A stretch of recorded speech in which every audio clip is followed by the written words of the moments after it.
Hoy nos vamos a ahorrar, prepara la calculadora Carlos, 66 euros de una manivela, 120 euros de 3 tapas de instrumentos, 100 euros de un sextante, 5 euros del adaptador de mangueras, ¿qué más?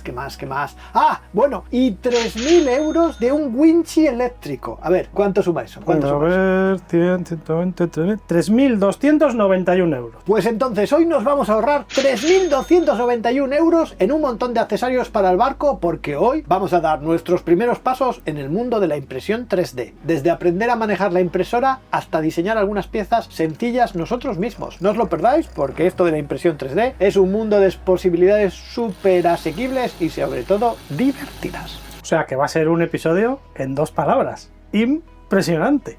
Impresionante por la impresión, impresionante. Y por eso escribo yo los guiones.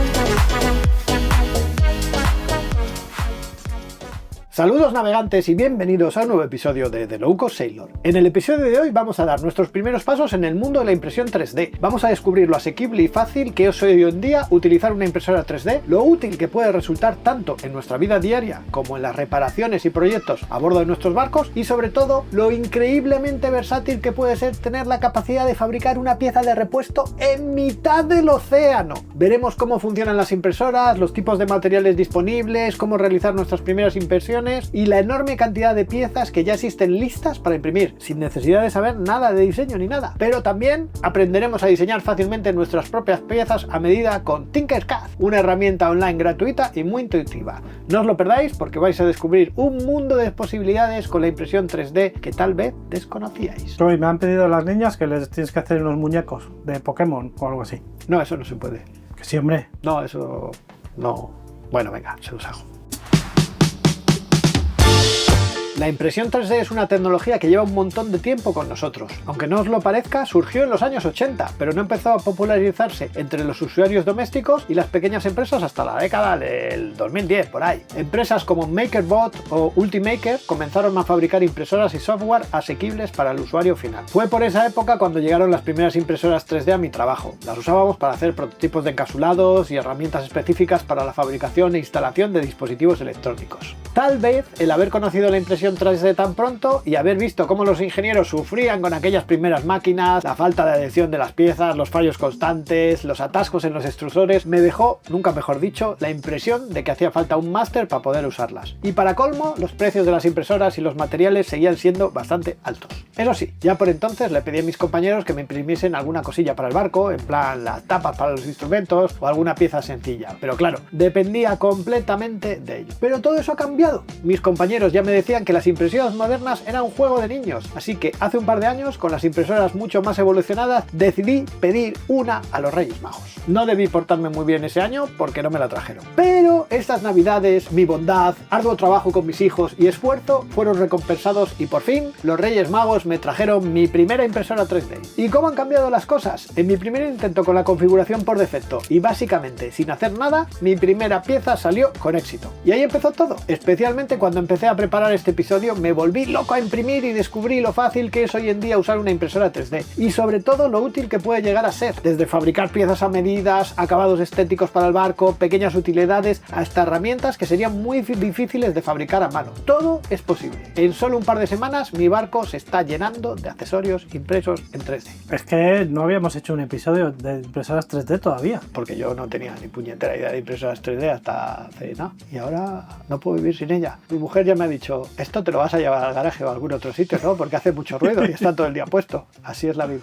Una pregunta que me hacéis mucho es, ¿qué inventos o herramientas te llevarías para dar la vuelta al mundo? Pues bien, esta lista se va nutriendo poco a poco. El Starlink, que me parece fundamental para estar comunicado en cualquier rincón del océano, el equipo de submarinismo a batería para afrontar reparaciones de emergencia, nuestra Raspberry Pi con la Wikipedia completa, todo el conocimiento de la humanidad, más que nada por si todo se va a la mierda, pues ahí lo guardo. Disponible en nuestra tienda, por supuesto. Disponible en nuestra tienda online. Y ahora, sin duda, una impresora 3D, la posibilidad de que alguien te pueda mandar un repuesto por internet, un modelo 3D e imprimirlo tú mismo para una reparación de emergencia, me parece simplemente inigualable. Y lo vamos a ver en este episodio. Una roldana. Por aquí tengo, mira, una que me he hecho yo, ¿vale? Una rota, una reproducida. Una junta de estanquidad. Una correa dentada que puedes imprimir, por ejemplo, para sustituir la del piloto automático. Son cosas que hoy en día se pueden imprimir con tu propia impresora y no hay que saber mucho, porque yo tampoco es que sepa mucho y lo he hecho, así que... Existen varias tecnologías de impresión, pero todas se basan en el mismo concepto, la fabricación aditiva. La idea es muy sencilla, se van depositando capas planas muy finas una encima de otra, como si fuesen las páginas de un libro, que en su conjunto le da su grosor. Lo vamos construyendo capa a capa hasta que al final la suma de estos planos se convierten en una forma tridimensional. Esa es la base de casi todas las impresoras 3D. Y fundamentalmente en el mundo doméstico existen dos tipos de tecnologías principales, las de filamento y las de resina. Al principio la tecnología más asequible para los usuarios domésticos era la de filamento. Básicamente consiste en un cabezal extrusor que, alimentado por un rollo de filamento de plástico, va escupiendo un hilo de material fundido. Si a ese cabezal le damos capacidad de moverse en el plano, como los antiguos plotters de dibujo, puede trazar cualquier forma con ese hilo de plástico. Ahora bien, si vamos elevando ligeramente el plano capa tras capa, ese dibujo bidimensional se convierte en una estructura tridimensional. Es una técnica fiable y relativamente sencilla. La resolución de esas impresoras depende del grosor del hilo y la precisión de los movimientos del cabezal, y la resistencia mecánica de las piezas viene determinada por la adherencia entre capas y las propiedades del material utilizado. Pero para superar la resolución limitada de las impresoras de filamento llegaron las impresoras de resina, capaces de crear capas mucho más finas y con un nivel de detalle impresionante. Su funcionamiento es diferente, aunque la lógica aditiva sigue presente. Básicamente se utiliza una cubeta llena de resina fotosensible que se solidifica al contacto con una luz específica, normalmente ultravioleta. Una base de impresión se va sumergiendo poco a poco en la cubeta mientras una fuente de luz, ya sea una pantalla LCD o un láser, va proyectando capa a capa la silueta que debe solidificarse. Sobre la superficie de la cubeta se forma la pieza que aparece poco a poco emergiendo desde el fondo de la resina líquida. Una vez finalizada hay que limpiarla y curarla, endurecerla del todo con luz ultravioleta y ya tenemos una pieza con una resolución y detalles espectaculares. Eso sí, estas impresoras son bastante más sucias, engorrosas, requieren limpieza con alcohol isopropílico, curado posterior, ventilación adecuada. Además, las piezas de resina suelen ser muy precisas, pero también más rígidas y frágiles. Para los que usamos el barco, tienen un problema importante. La impresora debe estar perfectamente nivelada y en posición estática durante toda la impresión, porque la resina es un fluido y con el movimiento del barco, escora o vibraciones, la impresión se puede arruinar completamente. ¿Cuál elegir? Por eso, y porque las impresoras de filamento han mejorado muchísimo tanto en resolución como en variedad de materiales, siguen siendo la opción más popular y versátil para el uso doméstico y el náutico. Entonces las de filamento, aunque se mueva, no pasa nada. No la puedes usar en mitad de una tormenta por las vibraciones. Puede ir escorada y funcionar escorada, no va a tener grandes problemas. Y llegó el momento de elegir una impresora 3D con la que empezar nuestros primeros pinitos. La variedad es casi infinita y eso puede llegar a desbordarnos un poco. En AliExpress tenéis impresoras 3D desde 75 € y por suerte parece que ya se ha quedado atrás aquella época en que lo barato era comprar un kit de impresora para montártelo tú mismo. Eso era un montón de hierros, motores, un cabezal y muchas horas de darle vueltas. Ahora la mayoría viene completamente montadas o casi. Hay impresoras buenísimas y por ejemplo ahora las que más en boga están son las Bambu Labs, que tienen de todo, hasta con múltiples filamentos de diferentes colores para imprimir a la vez. Bueno, la leche. Yo buscaba algo sencillo y asequible y que por lo menos me permitiese imprimir tapas para los instrumentos, así que para mí lo mínimo eran piezas de 20 x 20 x 20 centímetros. Y así lo hice saber a los Reyes Magos. Ellos, que vienen de Oriente y conocen muy bien mi gusto por lo oriental. Claro, eso lo pensé yo el otro día, los Reyes Magos de Oriente. Los Reyes Magos compran en China. Claro, pues lo compran en China y luego lo traen para acá. Claro. Por supuesto, por eso me caen también.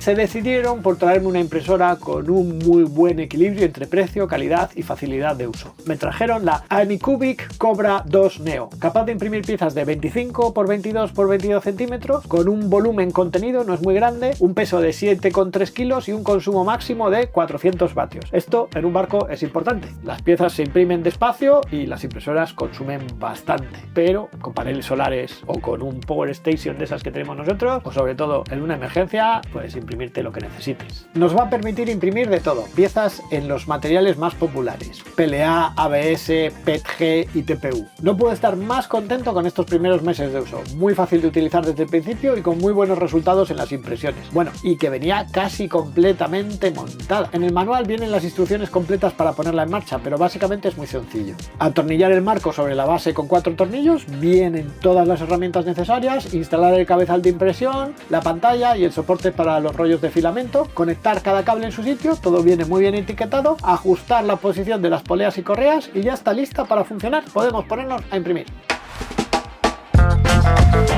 Todo esto va de imprimir algo, un modelo, una pieza, algo que nos pueda ser útil o que necesitemos en un momento dado. La forma más fácil de encontrar algo útil que imprimir o cubrir una necesidad concreta es buscar en alguna de las muchas páginas que existen con miles y miles de modelos ya diseñados y listos para imprimir gracias a una comunidad enorme y muy activa de usuarios que lo comparten. Y cuando digo que hay de todo, me refiero a casi cualquier cosa que os podáis imaginar, desde objetos para la vida diaria hasta piezas súper específicas para los barcos. Por ejemplo, las clásicas tapas de instrumentos que además se pueden personalizar fácilmente para incluir el nombre de nuestro barco, o piezas muy específicas que jamás imaginaríais que alguien ya haya diseñado, pero ahí están. Los grandes lugares para buscar modelos 3D son thinverse.com, una de las referencias más conocidas, Cults 3D con muchos modelos gratuitos y de pago, STL Finder, que actúa como un buscador de modelos en múltiples plataformas, o Yegi, otro buscador muy popular. Y por supuesto, una búsqueda rápida en Google con el nombre de lo que buscáis seguido de las siglas STL o modelo 3D os puede llevar a verdaderas joyas. Yo lo primero que imprimí fue un adaptador para usar el taladro de batería y los winches del barco,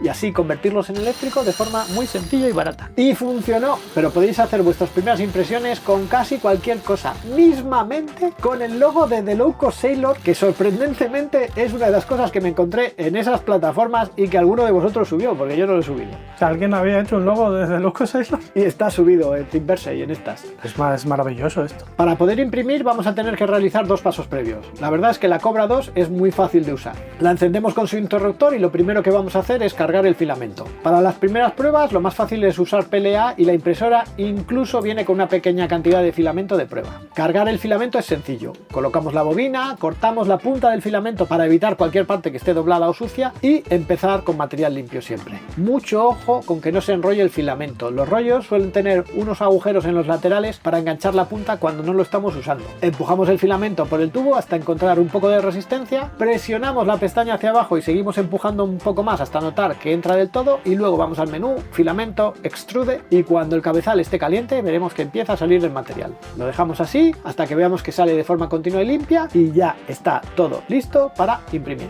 Una buena práctica, sobre todo al principio, es nivelar la cama de impresión. Esto la Cobra 2 lo hace solo es usar una opción en el menú que pone Auto Level y ya está. Y ahora sí, ya podemos imprimir nuestro primer modelo. Nos instalamos la aplicación Cura de Ultimaker en nuestro ordenador. Buscamos en el post de nuestra web o en alguna página de los modelos algo pequeño y fácil con lo que empezar. El clásico para iniciarse es el barquito 3D Benchy. Al descargar el modelo obtendremos un archivo .stl. Haciendo doble clic se abre directamente en Cura, donde ya podemos visualizarlo. Podemos rotarlo, colocarlo en la orientación que mejor se imprima. Básicamente buscamos que la mayor superficie posible esté en contacto con la base, porque las zonas que quedan al aire requerirán soportes que luego habrá que quitar. Configuraremos Cura añadiendo el modelo de nuestra impresora, la Cobra 2 Neo está en la lista, seleccionamos el tipo de material, podemos empezar con PLA genérico y configuramos los parámetros de impresión. Algunos ajustes importantes en los parámetros de impresión son la resolución de impresión, cuanto mayor, pues más tarda, pero mejor será el acabado. Yo todo lo que he impreso casi siempre lo hago en el modo normal, que da un buen equilibrio entre detalle y velocidad. El porcentaje de relleno determina si las partes gruesas están totalmente sólidas o si llevan una malla interna que da consistencia con menos material. Veréis que muchas piezas pueden hacerse con rellenos bajos entre el 10 y el 20%, pero otras como el adaptador del taladro requerirán el 100% de relleno para la máxima resistencia. Y luego están los soportes. Los soportes son estructuras temporales que la impresora genera para sostener partes que cuelgan en el aire. No puede imprimir directamente sobre el aire. Bueno, sí, distancias pequeñas se pueden imprimir sin soporte, pero más allá de unos milímetros no. Al principio, dejar siempre los soportes activados y con el tiempo iréis aprendiendo cuándo se pueden quitar porque eso os sorprenderá. ¿Y los soportes esos te los pinta él solo el programa? Tú haces un modelo y él te dice los soportes que tiene que hacer. Claro, esto es esta pieza.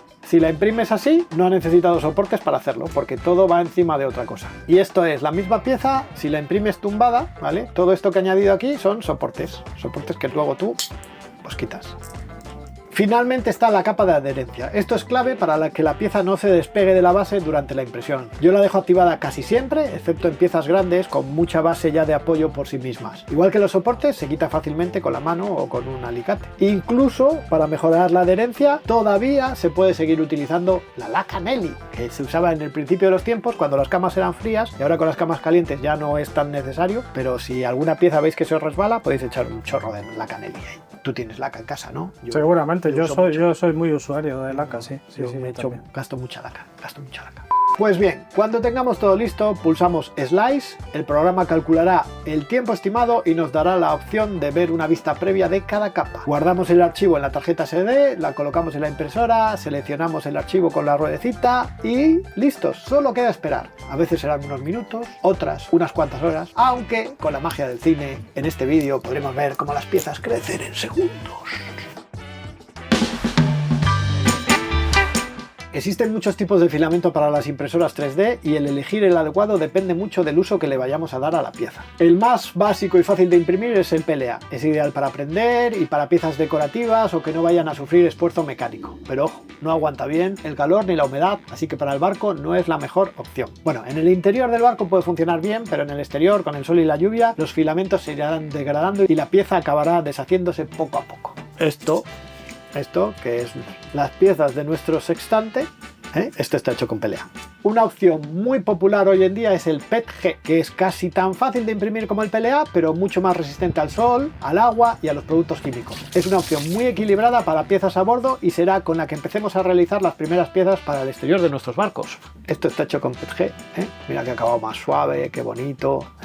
Si necesitamos algo flexible, como una junta o un soporte acolchado, usaremos TPU, que es el filamento elástico parecido a la goma. Esto, ¿vale? Esta correa, esto está hecho con TPU. Estas juntas están hechas con TPU, ¿vale? Esto, pues, son juntas que flexan. Hay muchas variantes de materiales flexibles, algunas con nombres tan llamativos como el X920, que es el que yo he comprado, pero porque me vi un anuncio y me lo vendieron, y que he usado yo en alguna de las piezas flexibles que veréis en este vídeo. La elasticidad de estas piezas es una combinación entre las propiedades del material y la estructura interna que le demos en el diseño de impresión. Si queremos máxima resistencia mecánica y térmica, ahí entran materiales como el ABS o incluso el nylon. Eso sí, requieren impresoras cerradas, temperaturas más altas y a veces un poco de magia negra para que no se deformen. Estos materiales ya requieren cierta experiencia, aunque su resistencia es excelente. Por ejemplo, el nylon es el material original en el que están hechas muchas de las roldanas y piezas de plástico que encontramos en nuestros barcos. Y de ahí al infinito, porque hoy en día hay una auténtica explosión de variantes con filamentos reforzados con fibra de carbono, Kevlar o incluso grafeno para mejorar aún más sus características mecánicas y térmicas. Y por supuesto, todos estos materiales los tienes en un montón de colores diferentes. Por ejemplo, nuestra caja para la Raspberry Pi en 3 colores. ¡Oh, qué guapa! Además, 3 colores elegidos completamente al azar. Completamente al azar. Sí, 3 colores al azar. En el post de la web os dejo algunos enlaces a los materiales que yo he utilizado y que me han funcionado bien. Pero en resumen, si vais a imprimir cosas para el barco, el PETG y el TPU probablemente van a ser tus mejores nuevos amigos.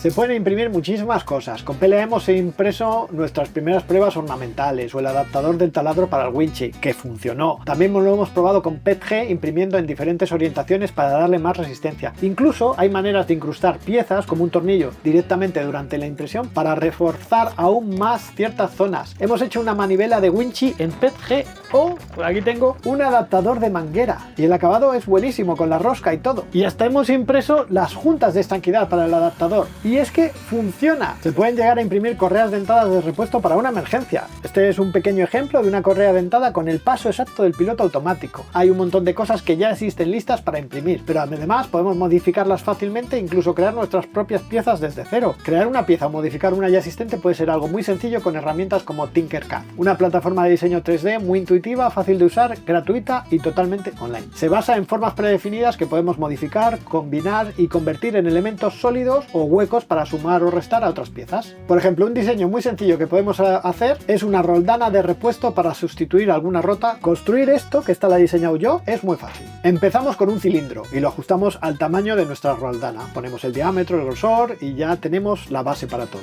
Ahora necesitamos restarle un agujero en el centro. Insertamos otro cilindro más pequeño, lo posicionamos y podemos moverlo con precisión usando los cursores del teclado o ajustando las unidades de desplazamiento. Incluso podemos alinearlos automáticamente con la herramienta de alineación. Una vez colocados, convertimos el segundo cilindro en agujero y al combinarlos, agujero central, listo. Finalmente, para hacer el canal exterior de la roldana, usamos un toroide del tamaño adecuado que también restamos de la forma principal. ¿Un toroide? ¿Qué es un donus? Un donus, sí. Un toroide es un donus. Y ¡tachán! Nuestra roldana terminada. Lo mandamos a imprimir y si lo hacemos, por ejemplo, con PETG, puede durarnos bastante. Al menos hasta que podamos conseguir una original. Pero lo mejor es que de esta forma podemos conseguir un montón de cosas. Yo, por ejemplo, me he diseñado un soporte para el móvil, he modificado un soporte para mi radio Bauhaus, no sé, las posibilidades son literalmente infinitas. Lo de la impresión 3D para mí lo conocía desde hace mucho, lo usaba, pero joder, no sé cómo no había dado el salto, porque es que ahora mismo es facilísimo. Yo necesitaba tener una impresora en casa. Esperemos, por el bien de mi mujer, que pare ahí y de momento solo tenga una, porque ya estoy pensando en que igual necesito más, para hacer cosas más grandes, hacer más cosas a la vez. Puedes hacer piezas en cachos. Ahora estoy haciendo una pieza que no me entra en la impresora, pero la hago en cachos y va con tornillos. O sea, se puede hacer de todo. Un sextante. Voy a tener que aprender a usar el sextante ahora que me he impreso uno. Es una maravilla, se pueden hacer muchas cosas, el nivel de personalización es la leche y sobre todo que hay mucho ya listo. No hace falta ser ningún genio, usarla es muy fácil, podéis usar modelos hechos, podéis fabricar las vuestras propias y si no, pues mira, nosotros podéis contactar con nosotros y os imprimimos lo que necesitáis. Incluso os diseñamos una pieza que necesitáis en un momento dado, nos podéis consultar. Atreveros, son baratas, es fácil. Y para los críos, muñecos... Y para hacer muñecos y cosas para los críos. Muchas gracias por vuestra atención, navegantes, espero que os haya gustado el episodio de hoy. Si es así, por favor, dadnos un like, suscribiros al canal, tenéis la campanita para recibir notificaciones, tenéis todos los enlaces tanto en la descripción del vídeo como en el post de nuestra web www.thelowcostsailor.com. Muchísimas gracias a todos los que nos apoyáis, especialmente a nuestros Patreons que van a salir por aquí. Cualquier día no cabrán ya en la pantalla. En cualquier caso, nos vemos en un par de semanas en un nuevo y espectacular, y este sí que va a ser espectacular porque es nuestro episodio 100 y va a ser muy, muy especial, de The Low Cost Sailor. Este episodio, el de hoy, me ha causado una gran impresión, ¿eh? ¿Sí? Sí. Yo sabía que iba a ser impresionante.